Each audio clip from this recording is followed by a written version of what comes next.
اسلام اصول څه دي؟ الله پاک د اسلام اصول چې دي نو د پیغمبر علیه السلام متعلق الله پاک په قرآن کې یو دغه کړی دی چې دی د خپلو صحابو سره چې دی کنه نو دی ډېر زیات نرم وي، ډېر زیات پولایټ وي چې هغوی څه خبره وکړي نو دی ورته ډېر په طریقه باندې لکه غوږ کېږدي، ډېر په ښه شان سره د هغوی دغه کوي، لکه هغوی له حوصله ورکوي یا هغوی ته تعلیم ورکوي یا هغوی ته خبره کوي. خو چې کله بل طرف ته کافرو ته مخامخ شي دا د الله رسول نو بیا دا بند وي، روغ وي، بند وي. نو په کافرو باندې دوی چې دي نو دا قهر دی او په مسلمانانو باندې چې دي نو دا رحم دی. هغوی سره ډېر زیات په طریقه که ته د وزیر اعظم صاحب د بیان ته وګورې نو عمق اسلامي اصول دي پکې چې مونږ علمي نړۍ ته دا خبره کوو چې تاسو لږې شئ او په دې کې دغه وکړئ، جنگ بندي وکړي، ډزبندي وکړي، دا مسله ختمه کړي چې دا مسله نور زیاته نشي. او بل طرف ته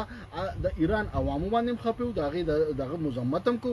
ایران عوامو سره ولاړ مو، د هغې د صدر سره په رابطه کې د یو اسلامي لیډر دا خصوصیات وي. یو اسلامي لیډر چې وي ابا داسې وي چې هغه به د کافرو دپاره بل شانتې مخ به وي او د مسلمانانو دپاره د بل شانتې مخ به وي. هغه که مسلمانان ګوره په ګاونډ کې چې ستا کوم خلک دي د هغې دپاره نو دا ډېر زیات الف خان ډېر ښه مثبت چینج دی په سفارتي توګه باندې د پاکستان. خو چېرې موږ دې ته وګورو خالد منصور که نه اجتماعي سوچ باندې زه خبره کوم، لکه اجتماعي سوچ دا دی چې موږ د وزیر اعظم دې وخت کې دا خبره ستایو نو دا د دې ملک د بقا د سالمیت او د پرمختګ او په عالمي سطح باندې د اوچتوالي دپاره د شهباز شریف د کردار نه انکار نشي کولی. او هغه په امریکا کې چې کوم دی نو آرمي چیف د هغه صفت کوي چې دا وزیر اعظم چې کوم دی نو هغه زه ډېر بھرپور سپورټ کړم او انډیا ته چې کوم دی نو بالکل سترګې برندې کړې وي. نن په عالمي سطح باندې د کرکې ورځ مانځلې کېږي، د کرکې که نه چې موږ کم کرکجن یو، موږ کم په ټولنیزو رسنو باندې دا کم انتشار پیدا کوو، دا کمې جګړې پیدا کوو. نو بعضې خلکه د سوشل میډیا دپاره داسې کسان ساتلي دي چې هغه به پې کنځي، هغه به پې زوروي، هغه به چې کوم دی نو ځان ته به مسلې هغوی ته مسله پیدا کړي. نو دا یو سیستم روان دی. نن هم چې کوم دی د ته د هرې پارټۍ سره نو پارټي کوه،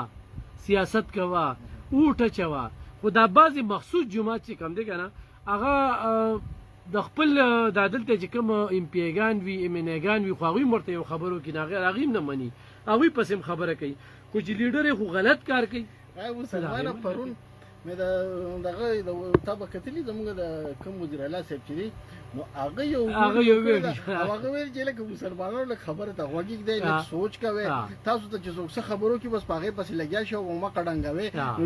لږ حقیقت یاره سم مې وبسې خاندل چې وایي دې مو د دا ښکار شوي چې وزیر اعلی ته وګوره او خو نه هغه هغه ویډیو سره سم ګډېږي که نه او داسې انداز کې چې ته به وایې چې یاره لکه دا سره د انداز غم نه ورسره د خبرو غم انداز پرېږده، دې خبرو ته وګوره چې هغه غریب متاثره دی.